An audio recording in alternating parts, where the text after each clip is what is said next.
এই সতর্কবাণীটি অবশ্যই দেখে নেবেন। প্রিয় বিনিয়োগকারী ভাই ও বোনেরা, আশা করি সবাই ভালো আছেন। আজকের ভিডিওর টপিকটি ইতিমধ্যে আপনারা ফলো করেছেন।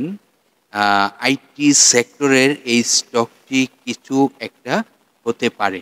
দেখুন, আইটি সেক্টরের যে স্টকটি নিয়ে আজকে আলোচনা করতে যাচ্ছি, সে স্টকটি কিছু একটা হতে পারে আমার মনে হচ্ছে। কেন হতে পারে এবং কেন হবে, সেই বিষয়গুলো আপনাদের সাথে ডিসকাস করব। এবং এই স্টকটির গুরুত্বপূর্ণ তথ্যগুলো আপনাকে মনোযোগ দিয়ে শুনতে হবে, বুঝতে হবে, তারপরেই আপনি সিদ্ধান্ত নিতে পারবেন এই স্টকটি কি এখন আপনার জন্য প্রযোজ্য কিনা। আর স্টকটির আরএসআই কত, স্টকটির সাপোর্ট কোথায়, স্টকটির রেজিস্ট্যান্স কোথায়, সে সকল তথ্য কিন্তু এই ভিডিওতে থাকবে। আশা করি আপনারা ধৈর্য সহকারে পুরো ভিডিওটি দেখবেন। আজকের আলোচনার যে স্টকটি, সেই স্টকটির গত কার্য দিবসে বৃহস্পতিবারে ক্লোজিং ছিল 17 টাকা 80 পয়সা। এই স্টকটির ন্যাব রয়েছে 36 টাকা 78 পয়সা। স্টকটি জুন ক্লোজিং একটি স্টক এবং স্টকটির 3টি আর্থিক প্রতিবেদন প্রকাশ করা রয়েছে, যেখানে ফার্স্ট কোয়ার্টারে 34 পয়সা আয়, সেকেন্ড কোয়ার্টারে 29 পয়সা আয়, থার্ড কোয়ার্টারে 14 পয়সা আয়। স্টকটি গত অর্থ বছর 10% ক্যাশ ডিভিডেন্ড দেয়। স্টকটির টোটাল শেয়ার সংখ্যা রয়েছে 9,30,00,000। পাবলিকের হাতে এই মুহূর্তে শেয়ার সংখ্যা রয়েছে 4,18,00,000-র মতন।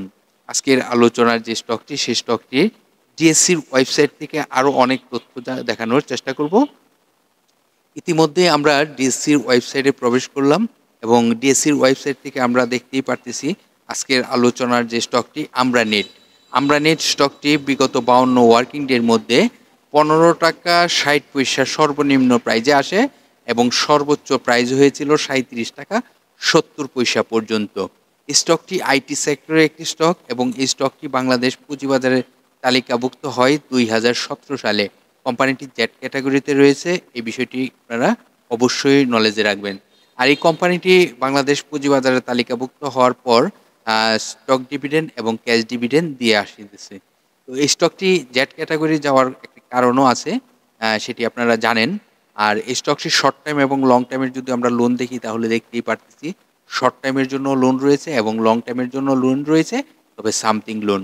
স্টকটির বিস্তারিত আরও তথ্য যদি আপনারা সংগ্রহ করতে চান, তাহলে চলে যেতে হবে এই কোম্পানিটির ওয়েবসাইটের যে লিঙ্কটি রয়েছে, সেখানে ক্লিক করে আপনারা জানতে পারেন এই স্টকটি কী পণ্য নিয়ে বাজারজাত করে থাকে এবং নোটিশ বোর্ড থেকে আপডেট যে তথ্যগুলো রয়েছে, সেই তথ্যগুলো আপনারা সংগ্রহ করতে পারবেন। তো এখন আপনাদেরকে দেখাবো এই স্টকটির আরএসআই কত। আজকের আলোচনার যে স্টকটি আমরা নেট স্টকটির আরএসআই হলো 42.89, আমরা 43 আরএসআই ধরতে পারি। এই স্টকটি এই মুহূর্তে দেখা যাচ্ছে কিছুটা মুভমেন্টের জন্য প্রস্তুত হচ্ছে। তো এই স্টকটি কোনো কারণবশত যদি প্রাইস ফল করে, যদি কারেকশন হয় আরও, তাহলে তার সাপোর্ট কোথায়?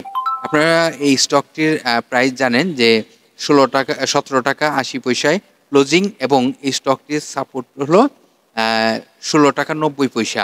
16 টাকা 90 পয়সা তার সাপোর্ট, আর 17 টাকা 80 পয়সাতে গত বৃহস্পতিবারে ক্লোজিং।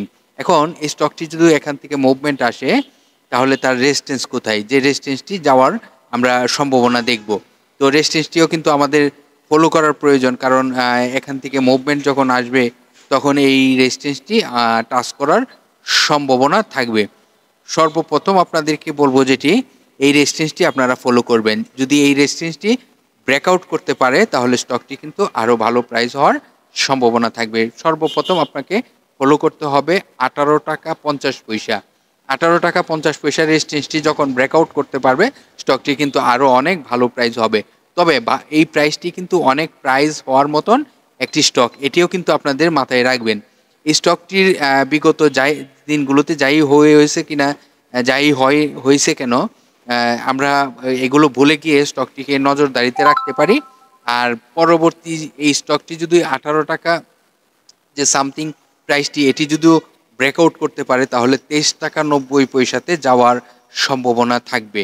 নিশ্চয়ই আপনারা বুঝতে পারছেন আজকের আলোচনার আমরা নেট স্টকটির তথ্যগুলো। এই তথ্যগুলো আশা করি আপনারা যেমন শুনেছেন, আর যে সকল ভাইয়েরা টেনে টেনে ভিডিওটি দেখেছেন, সকলের উদ্দেশ্যেই বলবো যারা টেনে টেনে দেখেছেন পুরো ভিডিওটি মনোযোগ দিয়ে শুনেন, আর যারা ফুল ভিডিওটি দেখেছেন তাদের উদ্দেশ্যে বলবো ভিডিওটি বিভিন্ন সোশ্যাল মিডিয়া প্ল্যাটফর্ম গ্রুপে শেয়ার করে অন্যদেরকে শুনবার সুযোগ করে দিবেন। আশা করি আপনারা এই কাজটি করবেন। আপনাদের হাতে থাকা যে কোনো স্টকের RSI জানতে হলে আমাদের ভিডিওর কমেন্টে কমেন্ট করবেন, আপনাদেরকে রিপ্লাই দিয়ে সহযোগিতা করব। আজকের মতো এখানেই বিদায় নিলাম, আগামীকাল আবার আলোচনা হবে। ততক্ষণ পর্যন্ত সকলেই ভালো থাকেন, সুস্থ থাকেন। আল্লাহ হাফেজ।